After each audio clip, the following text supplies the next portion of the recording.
will you do now?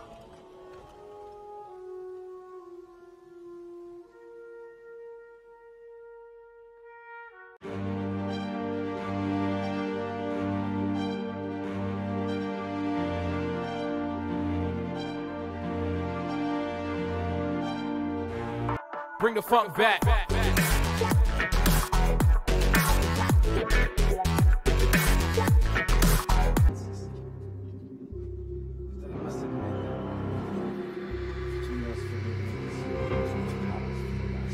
Meskipun Prancis sudah menjadi kuat di tangannya, tetapi ia masih khawatir saat itu. Kenapa? Karena ia masih belum memiliki keturunan dari Josephine. Anak yang sangat diperlukan untuk melanjutkan kekuasaan, mulai membuat sang Napoleon mulai khawatir. Karena ia juga sudah mulai tua. Untuk mengantisipasi itu, Napoleon akhirnya tidur dengan seorang perempuan muda berusia 18 tahun bernama Eleanor yang suatu hari bisa memberikan ia keturunan. Dan sang perempuan muda Eleanor ini benar hamil mengandung anak Napoleon dan menceraikan istrinya Josephine.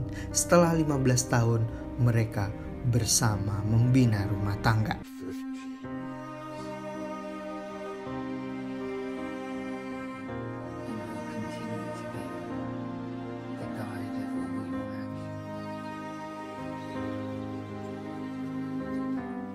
Akhirnya Josephine angkat kaki dari istana Prancis dan mengasingkan diri ke Rouen.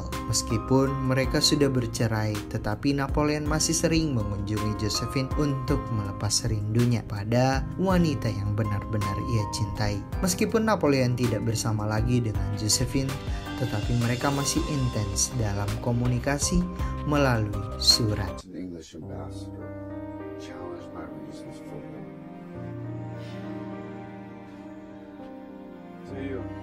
Setelah sekian lama Napoleon menunggu, Tsar Alexander akhirnya melunak dan mau memenuhi panggilan dari Napoleon untuk berunding. Bahwa di dalam pembahasan Napoleon bersama Kaisar Tsar Alexander, Napoleon yang berkeinginan untuk menggabungkan beberapa negara seperti Prancis, Rusia, dan Austria menjadi sebuah kekuatan yang akan menyeberang ke arah Konstantinopel untuk menghancurkan Inggris, membuat sebuah sekutu yang paling besar di masa itu. Awalnya rencana ini diterima oleh Kaisar Tsar Alexander hanya dengan senyuman, tetapi berselang beberapa minggu kemudian, ternyata Tsar Alexander I ini membelot dan mendukung Inggris. Ia membocorkan semua rencana sang Napoleon yang ingin menghancurkan Inggris.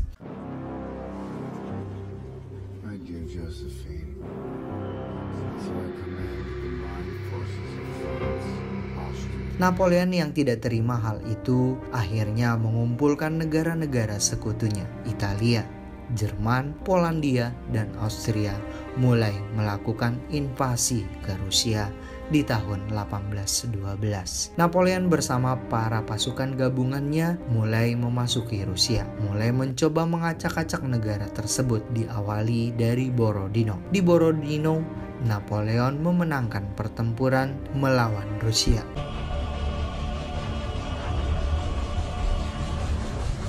Baru sebagian wilayah Rusia yang ia kuasai dalam peperangan ini sudah menewaskan 28.000 orang dalam pertempuran. Tetapi ambisi itu belum puas untuk Napoleon. Ia masih ingin berhasrat menguasai Moskow, jantung ibu kota Rusia.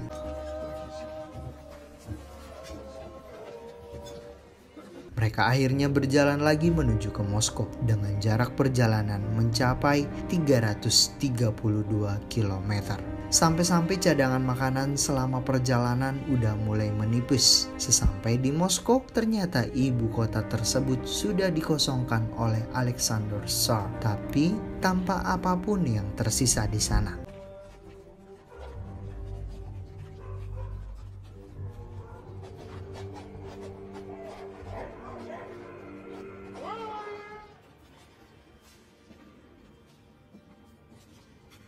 sebuah perjalanan yang melelahkan tanpa mendapatkan apapun untuk menguasai Rusia. Seperti Napoleon merasa dilecehkan oleh kaisar Rusia tersebut. Sampai-sampai di malam hari, para pasukan di bawah komandonya membakar kota Rusia hingga hangus tanpa tersisa.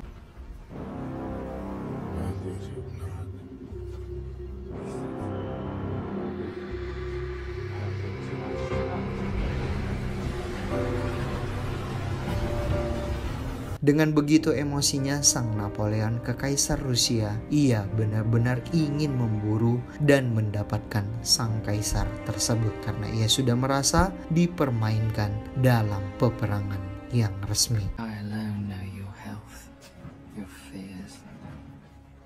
I think.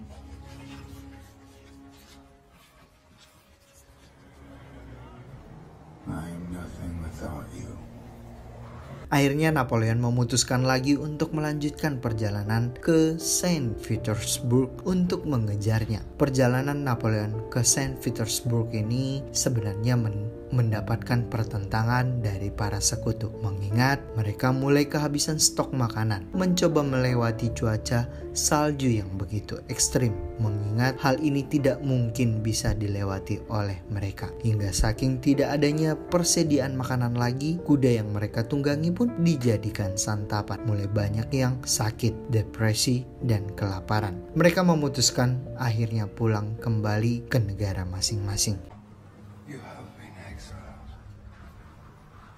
Dari perjalanan peperangan untuk menghabisi Kaisar Rusia ini, ternyata lebih dari 600.000 pasukan yang dibawa oleh Napoleon ke Rusia yang hanya selamat dan kembali ke negara masing-masing hanya 40.000 pasukan.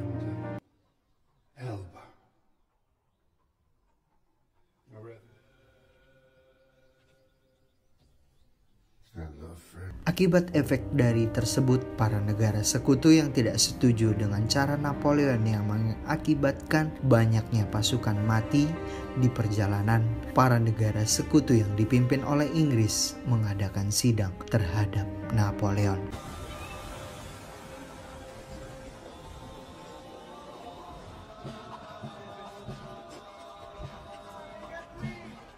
Dengan keputusan para negara sekutu yang disetujui oleh para dewan Prancis bahwa Napoleon akan diasingkan ke pulau terpencil di Pulau Elba. Di tahun 1814, Napoleon Bonaparte akhirnya turun tahta dan mengasingkan diri ke Pulau Elba. Hampir 1 tahun Napoleon terasing di Pulau Elba, sementara Josephine mulai menutup diri dan lebih mengasingkan dirinya terhadap siapapun. Saat ia tahu bahwa Napoleon sudah turun tahta dan diasingkan.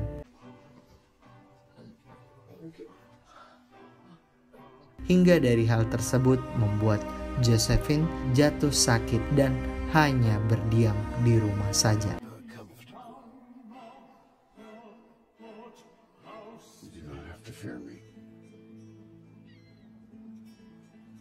Karena sudah tidak tahan menjadi orang terasing di negaranya sendiri, Napoleon akhirnya kembali lagi ke Paris, mengumpulkan seluruh pasukannya kembali, mencoba merebut kembali tahta pemerintahan Prancis. Dewan Duk Prancis yang mengetahui bahwa Napoleon sudah berada di Paris, Jenderal Marchand yang ditugaskan untuk menghalau perjalanan Napoleon di Paris sempat mencoba menahan tetapi tidak berhasil karena pasukan yang dibawa komando Jenderal Marchand ini lebih takut dan patuh kepada Napoleon.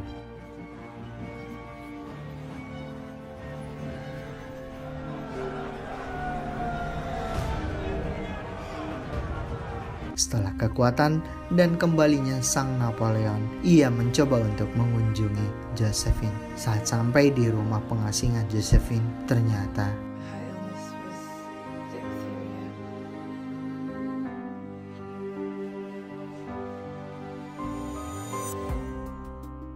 Josephine sudah tiada. Saat mengetahui bahwa Josephine sudah tiada, semangat nasionalis Napoleon mulai luntur dan ia sudah tidak mulai memiliki semangat lagi untuk berperang atau menguasai Prancis. Di tahun 1815, saat para sekutu Eropa ini mengetahui bahwa Napoleon sudah kembali dan sedang membangun kekuatannya, para sekutu ini mengadakan kongres di Wina. His egotism, his insatiable hunger for power, his very existence depended. Dari hasil kongres tersebut diputuskanlah bahwa untuk menentukan nasib dari Prancis yang di bawah kendali Napoleon akan berperang melawan semua sekutu yang dipimpin di bawah pimpinan oleh Inggris. And Blucher defeat them separately.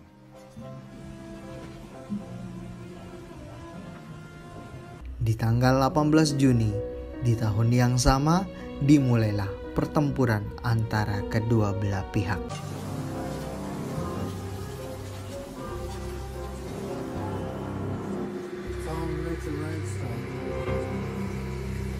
Yang sebenarnya dari sisi Napoleon yang sudah mulai tidak semangat dan keraguan ada di dalam hatinya, apakah ia yakin dengan melawan begitu banyaknya pasukan sekutu yang akan siap menghabisinya? Jawabannya sebenarnya ada di Josephine. Saat Josephine sudah tiada, keraguan dan ketidakberpihakan kemenangan kepada Napoleon mulai tidak datang lagi.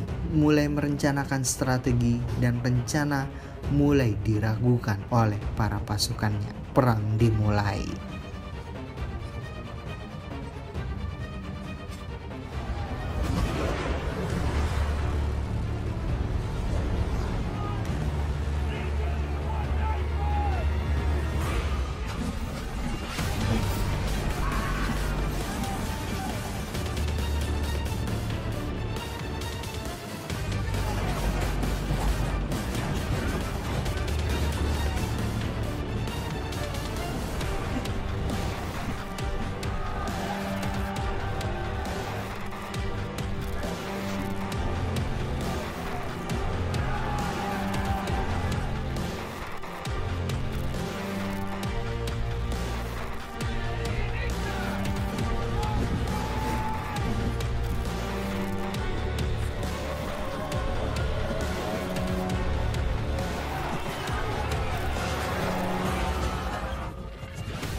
Dari peperangan tersebut saat berlangsung, Napoleon juga sudah mulai panik karena ia sudah kalah dari pasukan dan banyaknya serangan yang bertubi-tubi dari semua lini yang datang menyerangnya. Peperangan ini membuat Napoleon kalah telak dari para sekutu Eropa. Dan di bulan berikutnya, di bulan Juli, setelah Napoleon kalah dari sekutu Inggris, setelah perundingan antara pemimpin senior perang Inggris dengan Napoleon, akhirnya Napoleon harus diasingkan lagi.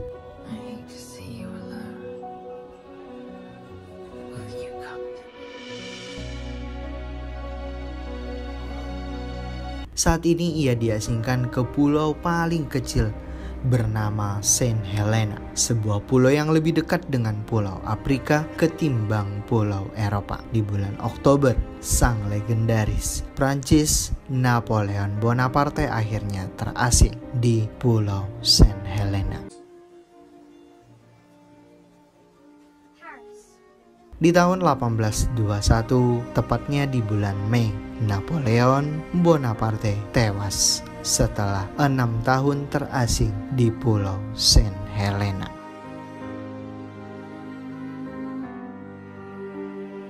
Napoleon telah memimpin perang di masa itu dari tahun 1793 hingga 1815. 3 juta nyawa telah hilang selama perang yang dilibatkan sang Napoleon Bonaparte, dan film habis.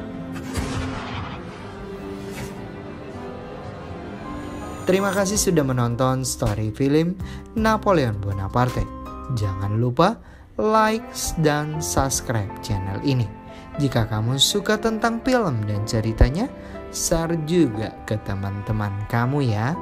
Bye-bye.